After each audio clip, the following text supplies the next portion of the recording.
jualan online baju. Jadi kan itu kita bisa berkarya di luar atau bisa berkarya di dalam sambil mengurus anak. It's okay.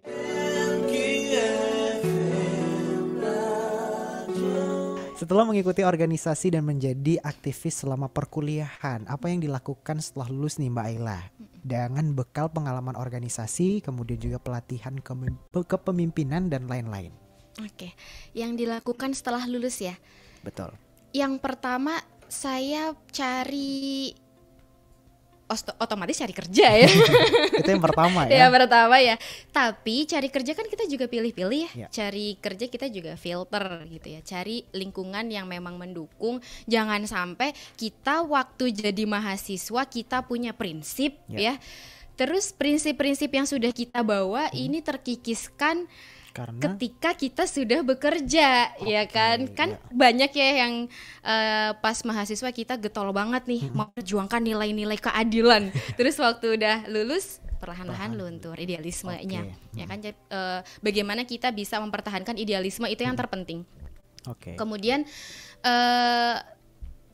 yang dilakukan ya, saya sempat jadi di fasilitator homeschooling sampai sekarang gitu ya. Kemudian sempat di fasilitator pembelajaran jarak jauh waktu itu ya. Pembelajaran jarak jauh Kalimantan Timur. Ini jadi kayak jadi sharing kerjaan ya. Boleh kalau mau link gitu ya nanti dibagi. Jadi intinya gini, kalau kita di organisasi, kita punya relasi, kita punya channel, kita mau berkarya di lingkungan yang apapun, insya Allah itu ada jalannya. Apalagi kalau kita diniatkan untuk kebaikan, pasti ada jalannya, ya nggak sih? Betul. Dan bagaimana lingkungan ini tetap menjaga idealisme kita, karena kalau kita ngejaga idealisme kita dari diri kita sendiri, itu akan sangat susah sekali. Ya nggak sih? Jadi harus punya lingkungan. Lagi-lagi lingkungan saya tekankan banget, karena emang itu berpengaruh banget ya Mas ya. Karena manusia kan bersosialisasi. Betul. Kita hidup di lingkungan. Kalau hidup sendiri nggak bisa. Apa dong? Iya nggak bisa. Jadi kalau kerjaan saya karena suka ngomong, saya suka jadi fasilitator gitu ya. Jadi fasilitator, kemudian jadi beberapa kali diundang gitu ya, berkali diundang jadi pembicara dan lain sebagainya. Dan tentunya tetap mengupgrade kapasitas diri. Tetap mengupgrade kapasitas diri. Jadi ikutin pelatihan-pelatihan apapun ya, dukung passion kita semua, dan tentunya tetap berorganisasi, tetap belajar dan tetap mengajarkan. Karena tadi berorganisasi itu tidak putus setelah kita kuliah. Kalau menurut saya ya, karena banyak kok organisasi-organisasi yang bisa diikuti pasca dari kampus, dan itu yang akan menjaga kita sebenarnya. Jadi kayak nilai-nilai yang kita bawa, idealisme yang kita bawa itu terjaga di lingkungan organisasi itu. Beda kalau kita udah lost doll. Kerja aja, kerja. Uang, cuan. Itu kayak it's not my passion. Karena tadi ada idealis ya. Idealis betul. di diri kita sendiri yang kita mau gimana. Kita mau gimana setelah kita lulus. Seperti ini overthinking anak kuliah yang akan lulus gitu, karena mereka mungkin sudah menyadari bahwa kapasitasnya sudah mumpuni di bidangnya, udah ikut organisasi banyak, udah mengikuti yang mungkin passion yang dia suka, tapi akhirnya masih bingung nih, akhirnya nanti selanjutnya gimana ya. Nah kalau Mbak Ayla sendiri menyikapi hal gitu tuh harus gimana sih Mbak? Gitu. Santai aja guys teman-teman yang ikut organisasi, karena kalian sudah punya kelebihan dibanding mereka yang tidak ikut berorganisasi. Yang pertama, kalian punya basic bagaimana manajemen tim. Kemudian kita yang berorganisasi ya punya basic kepemimpinan, bagaimana kita memimpin staff-staff kita ya. Kalau kita jadi kepala departemen, kita bekerja gimana ngatur waktunya, manajemen waktu, manajemen tim, terus manajemen masalah. Itu paling penting ya. Penting banget, karena nggak mungkin organisasi itu lurus tanpa ada masalah aja, tanpa ada masalah. Hidup ada masalah. Betul. Masa organisasi nggak ada masalah gitu ya. Jadi kan itu penting banget ya. Dan HR gitu ya, HR itu pasti juga akan mempertimbangkan, nggak cuma mempertimbangkan kumlot aja, tapi pengalaman organisasi kalian apa sih gitu. Kumlot itu yakinlah itu hanya untuk seleksi pertama aja. Jadi kayak IPK berapa nih sebagai syarat seleksi pertama gitu ya. Selebihnya ke wawancara ya ditanya pengalaman kalian apa. Betul. Gitu. Jadi jangan don't worry gitu ya. Kalian udah punya nilai plus kok. Ada tambahan pertanyaan lagi nih. Ngaruh banget nggak sih waktu dulu pas jadi aktivis, aktif banget, terus sekarang setelah kuliah, apakah itu masih kepake katanya? Ih, ngaruh banget. Ngaruh banget ya. eh Kita di luar itu semakin makin nih bagaimana bagi waktunya, apalagi kalau yang dulunya kuliah terus sekarang pindah ke dunia kerja, ya kan? Kalau kuliah kan kita masih satu hari itu nggak full dari pagi sampai sore kan kuliahnya. Kalau sekarang kalau kerja jam kerja full dong, 8 jam gitu 8 jam, pagi sampai sore bekerja, malamnya berorganisasi, weekendnya organisasi lagi, dan itu ngaruh banget. Jadi semakin terasa sih kalau menurut saya, manajemen diri, manajemen kecapean, manajemen waktunya itu semakin terasa, dan itu ngaruh banget buat nanti kalau kita di keluarga juga, bagaimana kita manajemen anak-anak kita, ngurusin suami kita, ngurusin, atau kalau ada yang tinggal dengan mertua ya kan, wah itu percayalah kalian sudah dapat nilai plus karena bisa ngatur, wah baik Sebanyak itu ya. sebanyak itu.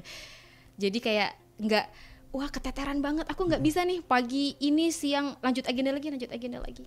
Oke, berarti semua yang kita pelajari, semua yang kita ambil, ataupun keputusan apapun yang kita pilih, semuanya pasti bermanfaat, sekecil apapun itu. Betul, pasti Ya sih. bermanfaat. Dan ini ya, berorganisasi saya tekankan tadi kan, seakan-akan kayak masih kepake nggak sih? Guys, kita berorganisasi nggak cuma di kuliah aja. Iya, Setelah betul. kuliah tetap berorganisasi, dan itu Betul. tetap terpakai. Betul. Manajemen tadi waktu tetap dipakai, kemudian manajemen permasalahan juga tadi sudah disebutkan tetap terpakai. Apalagi ya, banyaklah manajemen yang mungkin di organisasi kita belajar, kemudian saat masuk ke dalam dunia kerja pun kita juga ternyata dihadapkan dengan permasalahan yang sama, tapi situasinya aja yang berbeda. Nah, sebagai seorang perempuan pastinya juga harus pintar-pintar dan pandai-pandai memilih ya. Betul. Mbak Elia nih, kalau dari Mbak Elia sendiri sebagai perempuan, apalagi zaman sekarang teknologi sudah sangat luas, mau berkarya di manapun sudah bisa. Nah, menurut Mbak Ali sendiri, pantaskah perempuan gitu memperjuangkan idealismenya untuk apa ya tadi, bukan hanya dirinya sendiri, tapi ketika sudah berkeluarga mereka juga akhirnya bisa membangun keluarga? Pantas apa tidak nih Mbak? Pantas dong. Pantas dong. Terkait membangun keluarga ya Mas ya, tadi perempuan itu madrasah utama, madrasah pertamanya anak-anak. Jadi bagaimana kita menempa diri kita agar pantas menjadi madrasah yang layak untuk anak-anak kita. Ya nggak sih? Anak-anak kita berhak lahir dari ibu yang sangat luar biasa. Bagaimana ibu yang sangat luar biasa tercipta? Ya kita mau seperti apa, ya nggak sih? Kita mau mengupgrade kapasitas diri kita seperti apa, meng-create kita menjadi ibu yang bagaimana, agar anak-anak kita juga bangga dong punya ibu yang gini. Aku punya madrasah yang baik gitu ya. Suami juga punya istri yang baik, menjadi istri yang solihah, yang taat, menjadi madrasah utama gitu ya. Dan itu nggak sehari dua hari teman-teman untuk menjadi seorang wanita yang membangun keluarga yang sangat inspiratif. Itu nggak sehari dua hari, dan itu dimulai dari sekarang. Dari sekarang gitu ya, dari sekarang. Silahkan ditempa diri kita, silahkan ikutin apapun untuk upgrade kapasitas diri kita, sehingga kita menjadi istri yang inspiratif, menjadi ibu yang luar biasa, sehingga tercipta keluarga yang inspiratif. Pertanyaan selanjutnya Mbak, berarti apakah waktu itu bisa terlambat nggak untuk kita mungkin yang baru tersadar sekarang, kayak oh ya udah saya maunya sekarang gitu, ternyata waktu dulu dia nggak melakukan apa-apa tapi baru kesadar sekarang. Itu menurut Mbak Ali gimana sih? Nggak ada yang terlambat. Semua nggak ada yang terlambat. Nggak ada yang terlambat. Dimulai dari kemarin-kemarin itu lebih baik. Dimulai dari sekarang itu baik gitu ya. Yang penting adalah mulai aja dulu. Jadi jangan ini udah terinspirasi nih, udah dengerin kajian gitu ya, seminar motivasi sehari 3 kali, itu sering banget, atau seminggu 3 kali. Tapi kalau cuma dengerin doang nggak action, ya percuma aja. Jadi lakuin aja. Jadi seimbang, kita dengerin motivasi, tapi kita juga aksi gitu. Motivasi dan aksi itu dibarengin. Betul. Supaya tadi tercipta sebuah inspirasi yang mungkin bisa menginspirasi Anda sendiri, sahabat MK, menguatkan Anda untuk tadi bisa memilih. Karena kalau memilih untuk berorganisasi ataupun memilih untuk diam-diam saja itu pilihan Anda ya. Betul. Karena mungkin ada ketakutan nih Mbak biasanya, apalagi hot news sekarang di Yogyakarta terkait kampus-kampus yang ternyata sudah terkuak nih ya di balik organisasi gitu ya.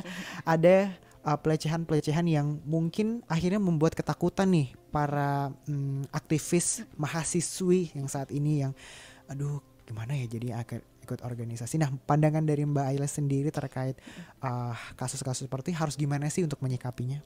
Ya kita ikut organisasi atau enggak ikut organisasi kemungkinan dapat kasus seperti itu kan sama. Ya, betul, iya enggak sih? Betul. Jadi kayak ya udah kita ikut organisasi aja dengan bagaimana kita memberi batasan-batasan. Tadi seperti kita perempuan, oke berarti sampai jam 10 malam kita pulang.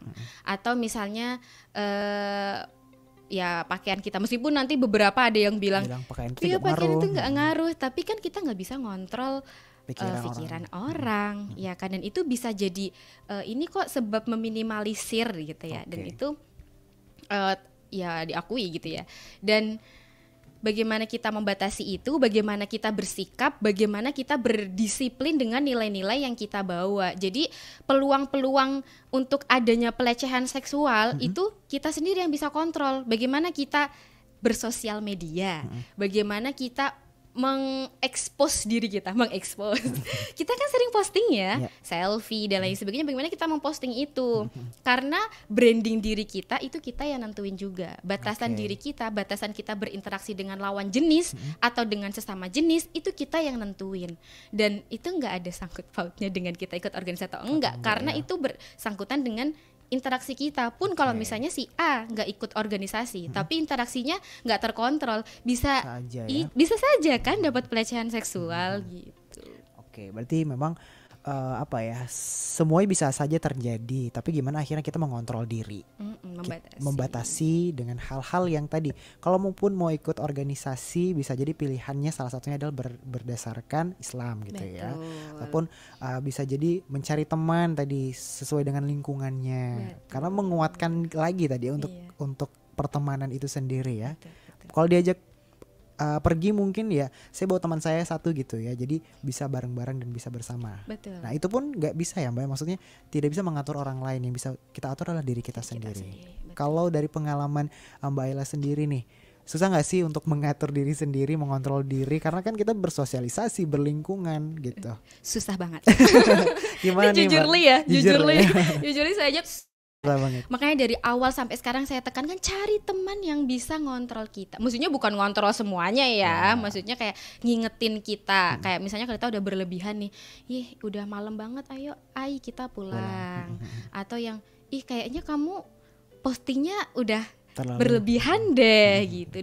Dan kita emang nggak boleh baper dengan nasihat-nasihat seperti itu. Mungkin pas awal-awal oke lah, ini kan suka-suka gue terlihat cantik di sini, gue jadi guest star gitu ya di sini, jadi suka-suka gue nih mau sampai jam berapa tapi kan itu fungsinya teman ya. Mereka juga, saya selalu tekankan gini, kita bersahabat itu nggak cuma di dunia tapi juga di akhirat gitu ya. Til jannah kalau kata orang-orang kan ya Mas ya, best friend til jannah. Iya, best friend til jannah.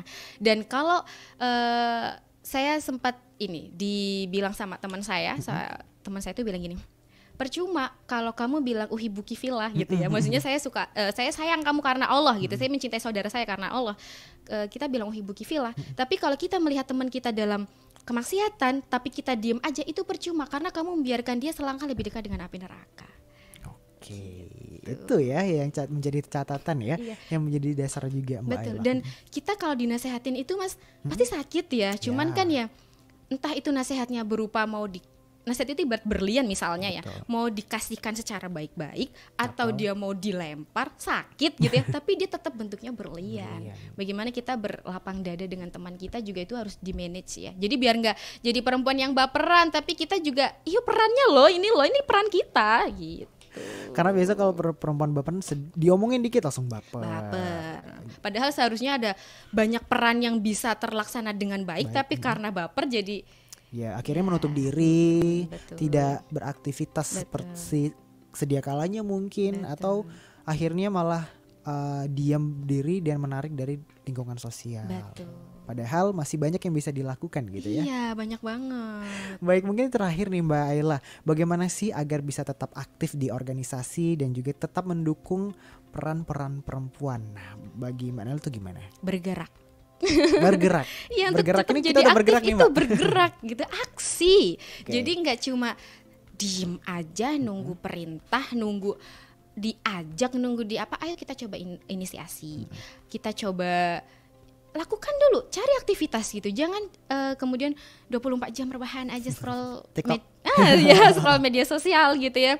No gitu ya. Jadi kayak ayo dong, kita tuh perempuan yang bisa berdaya, kita perempuan yang bisa ngelakuin apa Apa aja, aja, apalagi di betul. zaman yang sekarang. Jadi biar stigma-stigma perempuan itu cuma bisa nangis, no, kita nggak cuma bisa nangis, tapi kita juga bisa kritis gitu ya, dan kita nggak cuma bisa mempercantik diri, tapi kita juga bisa menginspirasi. Betul.